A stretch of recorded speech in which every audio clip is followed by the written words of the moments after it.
Welcoming in Jay Jaffe. He talks baseball and beer with us from our friends at Fangraphs.com. And Jay, welcome back. Good to have you. Is it true? Is Kevin Goldstein really back on the team with you like he was with the prospectus? And now he's joined forces out of Fangraphs? Yeah, it's true. We announced it on Monday. He's already published his first few pieces. It's from my standpoint, it's exciting. Kevin was a great teammate at BP and really has a great way of explaining how the industry works. There's there's some controversy with him coming back from the Astros. Given all that they were wrapped up in, but he was not in Houston on a day-to-day basis. He was not part of the whole trash can scheme. Still, a lot of people, I think there's maybe not everybody's going to be satisfied with it, but we're really excited to have him. And I think he is going to be a huge addition to the staff. I'm excited. It's great to have Kevin back. I remember how great he was with BP when you were there, and it just makes already a pretty strong team that much better at Fangraphs. That's for sure. Now, Jay, a lot to cover baseball-wise. Let's get to the bigger news, the news of today, starting with Nelson Cruz re-signing with Minnesota on that one-year deal. We were kind of wondering where he would end up, and this probably makes the most sense. He's had a terrific amount of success with Minnesota playing the DH, and he also defies the law of aging when you really think about Cruz and what he's about. So this was a deal that I thought had to get done. It did get done, and obviously it's going to make Minnesota that much more dangerous offensively here in 2021. Give me your thoughts on that.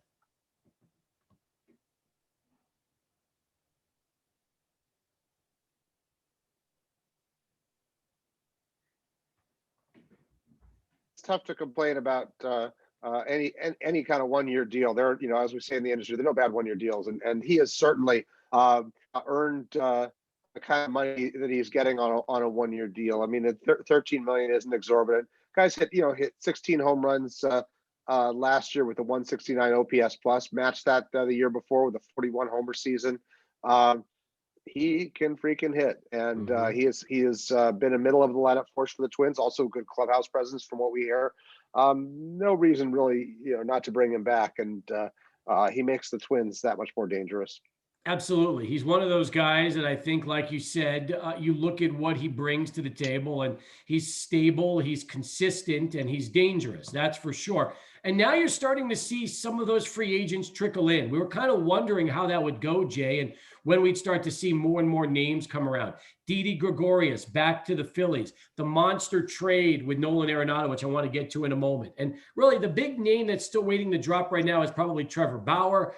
We've heard the Mets. We're kind of wondering where he will end up. So baseball seems like we're starting to get much more activity over the last 3-4 weeks since it was such a slow offseason. Yeah, I mean, the last 2 weeks alone, I'm actually doing a roundup of the top 50 Fangraphs top 50 free agent list, who's still on the board. When I sat down to write this at about noon, there were still 17 free agents. Now we're down to 14. 3 of them have come off the board just today. In the last 2 weeks, more than a dozen have found homes, starting with George Springer. It's the kind of a domino effect with the middle infielders, as Marcus Semien and Andrelton Simmons and Didi Gregorius all found homes, and Bauer and Marcell Ozuna and Justin Turner are the only guys in our top 10 who haven't signed yet. Whereas before, I think when I pitched this article a few weeks ago, there were only 2 guys in the top 10 who had signed, and both of them were kind of exceptions. In terms of one of them being the KBO guy who went to the Padres, whose name always escapes me right now. Right. Kim. Yeah. So, I think really the news that spring training will start on time based on the Players Association turning down Major League Baseball's proposal to delay the season for a month. That really, I think, was the reality check that a lot of players and agents needed to say, all right, time to settle for what's out there, and get on with this year. I want to get to that story in a moment, but another one that broke today, which surprised me a little bit, was Colton Wong signing for 2 years with the Milwaukee Brewers to play second base. Now, he's a great defensive second baseman. He's a Gold Glove Award winner, but we all thought that Keston Hiura would be that guy, that foundation piece at second base. Now they're saying they might play him a little at second, move him to first, and possibly DH if that rule decides to come back to the National League in 2021. How surprised were you to hear that Wong went from St. Louis over to Milwaukee? Doesn't surprise me that much. I mean, Milwaukee is a well-run, smart ball club. They're always looking for bargains. Um, I would say that Wong was, I was shocked that the Cardinals gave up Wong at the price that they did. This is not much less. I think it was a $10 million option he had declined, and he's getting 2 years and 18 million. So Yeah. bigger guarantee, not much of a pay cut. In a down market. Doesn't surprise me about Hiura. He's a guy who's a bat first guy. His second base ability was always kind of in question, and I think the Brewers were probably hoping as much as any team that they would get that NLDH so that they could hide his glove there and replace him with a better defender. So yeah, this makes sense to me. You mentioned Milwaukee, a very good organization, well run. That takes us to the opposite, the Colorado Rockies, who basically took their foundation Man, piece in Nolan Arenado and gave him to the St. Louis Cardinals, and even gave him another gift. We'll give you $50 million to keep paying him, and don't even give us back your top prospects. Give us back some of your lesser names. You tell me, what was your reaction when you heard that? abject failure. I mean, like, just that is an abject organizational failure. Jeff Bridich and Dick Monfort are the laughing stock of Major League Baseball right now. Um, it's completely irresponsible to sign a player to that kind of commitment with that many bells and whistles that make it hard to untangle yourself from, if the need comes about. And the Rockies, I mean, they just botched this every way they could. The opt out made it hard to trade and limited the number of teams that would be in on him. The no trade clause. I mean, any contract of that size is basically a no trade clause unto itself. Yeah. But to not get quality prospects back, to have to pay $50 million a year when that's like, when you're a relatively cash strapped team that's always making excuses about the finances. I mean, and what does that say? Trevor's Story's got to be running screaming in the other direction. There's no way he's ever going to sign a 9-figure deal with the Rockies based on this. If you can't build around the guy, don't sign him. That's the reality here. I mean, I think you look at what the Red Sox did. You look at what with Mookie Betts. I mean, they made out like bandits by comparison. The Indians trading Francisco Lindor did better. That's they obviously they traded before guys free agency, but that was the responsible thing to do if they weren't going to sign him. Now, it was stupid they weren't going to sign those guys because they're foundational players. Mm-hmm. And Boston has the revenue stream that can support a Mookie Betts on a $300 million deal. But the Rockies, they just blew it completely. And I cannot come up with a recent GM failure this bad. Now, I remember Matt Holliday when he moved from Colorado to St. Louis. He kept hitting and kept producing and big numbers. And I looked at Nolan Arenado's stats last year. And granted, it was 2020, it was 60 games, and it was COVID. But it was very pedestrian. It wasn't the kind of numbers we're used to from Arenado. But you can't take a 60-game. He played through a shoulder injury. He was playing through a shoulder injury. He hurt his shoulder about 5 games into the season, and he was never right. I think it probably would have been prudent to pack it in earlier for him. Mm-hmm. I was going to say, though, the numbers, I mean, he's been so consistent, so good, and really a guy where the splits don't affect him, cores versus on the road. I mean, to me, you're the St. Louis Cardinals. You just got a third baseman in the prime of his career for at least the next 3 to 5 years, if not more, and you didn't even have to give up any of your top 5 prospects in return.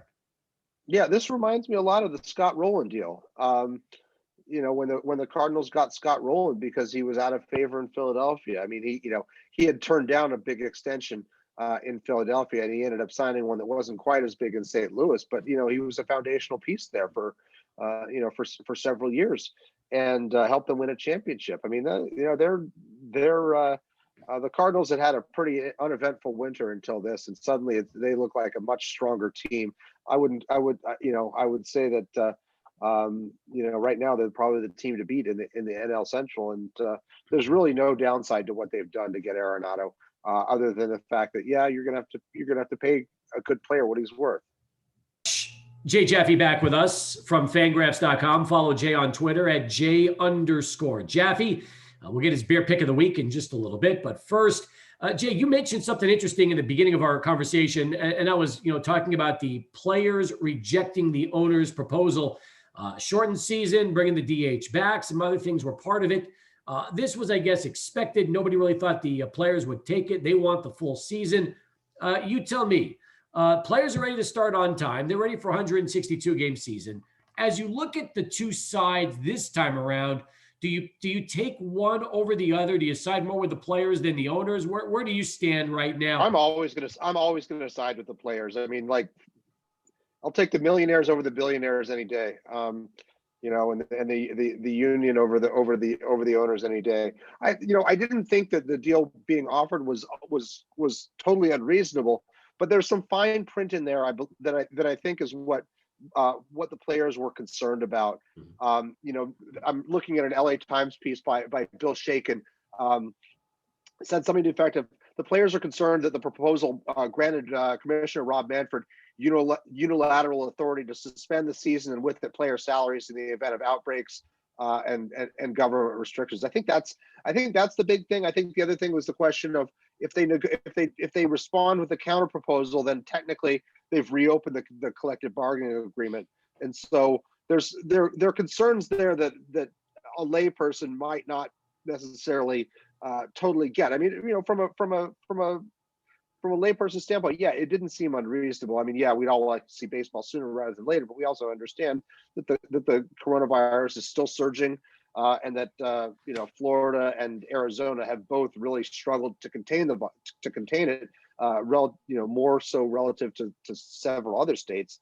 But baseball also showed more or less that it could navigate a pandemic with under the rules that it had, and if it meant a team being sidelined for a week and making it up with the 7-inning doubleheaders, that's what they're going to do. And I suspect we are going to see similar rules in place this year once they actually do hammer out the protocols. It's probably going to be another no fun negotiation. I wish the two sides would learn from last summer and try not to negotiate through the media. I put most of that on Major League Baseball, which certainly has a lot of writers in its pocket, but we don't have the rules in place right now. We don't know what the playoff structure is, and Major League Baseball has sorry, I've got a bug fluttering in front of my face here. We've got we don't have the owners have tried to tie the universal DH, bringing back the universal DH to an expanded playoff structure, which is not an even trade as far as the players are concerned. So I think we're going to see a fair amount of tense exchanges here over the next several weeks as the two sides come to an agreement. I know you've cited for the universal DH, and that could eventually happen when the new CBA is finalized. Did you like the expanded playoffs, or did you think it was too much? I didn't like the format. I mean, I think, a best of 3 series, the danger of having a number 1 seed knocked off is too high. I think the way that a field that large has the long-term potential to significantly suppress salaries, because half the teams in the league could say, hey, look, we made the playoffs, it's just a crapshoot once you get there. We're like, there's no reason to aspire to be much better than 500, especially if you're a team that's not turning as big a profit as your owner would like. Absolutely. If you go to Fangraphs.com, you'll see some of Jay's recent stories, including today's piece, Reds Do Something, adds Sean Doolittle, who now looks to be their closer in Cincinnati. He also has a story on Didi Gregorius returning to the Phillies, and of course, Jay's Hall of Fame material, which culminated with the next 5 years of the Hall of Fame elections. That's all up right now at fangraphs.com. They're excellent reads for you to check out. All right, Jay, as we get a chance to wrap it up, your beer pick of the week, I'm going to break out one here in the house. Now, this sucker, this is special. This is the Goose Island Bourbon County Brand Stout, aged in bourbon barrels. Jay, I've been holding on to this beer for like 5 years. It was from 2015, and I keep waiting for that great, event to break it out. Maybe it'll be my 15th anniversary. That might be a good way to do it. 2015, 15th anniversary, which is this month. So that could be it. But until then, I'll give you that full review when I get a chance to break that one out. But I love this beer. I've had it before, just haven't had a chance to enjoy this particular vintage. How about you? What beer do you have for our listeners this week? Okay, I got one. It's anniversary related. This is the Threes Brewing for their 6th anniversary. This is their Undone. It's a Czech Pilsner that has been oak barrel aged. So it's got a bit of an oaky taste to it. It's also got a bit of extra kind of creaminess. It's only 3.9% ABV, but it is a quality craft Pilsner. And, one thing that I really like about Threes Brewing, which you've been to with me and which is not far from me in Brooklyn, and which is was ahead of the curve in delivering directly to the consumer even before the coronavirus outbreak. So they've done pretty well, I think, comparatively speaking, within this. But is that they are as serious about their lagers as they are about their IPAs. They do a lot of good hazy IPAs. Just whatever they've got is probably going to be great. But they do a lot of quality pilsners and other drinkable beers as well. I haven't really gotten into their sours, but they do some of those. And they're just a very friendly bunch. And so happy 6th anniversary to Threes, and I'm looking forward to drinking one of these tonight. No doubt. Is oak something new in terms of pilsners? Because you don't always hear pilsners that are made in oak barrels. Yeah, I think that's them kind of pushing the envelopes. Like, look, we know we can do a quality pilsner. What happens when you age it this way? What happens when you do this with it? And it's not overpowering the way a bourbon barrel could be if you're aging a stout, which you kind of want that full, that full flavor. I remember, by the way, when we were talking off camera or off the air before, it was Boulevard. I have a 2014 Boulevard Imperial Stout that I'm not entirely sure didn't come when I visited you for that craft beer fest, and we went to that big Emporium. Yep. It was either there, but either there or I brought it back from Kansas City when I covered the ALCS clincher for Sports Illustrated in 2015. So that one is aging nicely, I hope. I remember you did pick up some Boulevard when you were in El Paso and you went with me to Spec. So that very well could be from that El Paso run years ago. Absolutely. Well, listen, when you enjoy that, I'll look forward to hearing your review, just like I'll give you the review on the Goose Island. And in the meantime, always appreciate the conversation and look forward to doing it again with you next week, Jay. All right. Sounds great, Steve. Take care.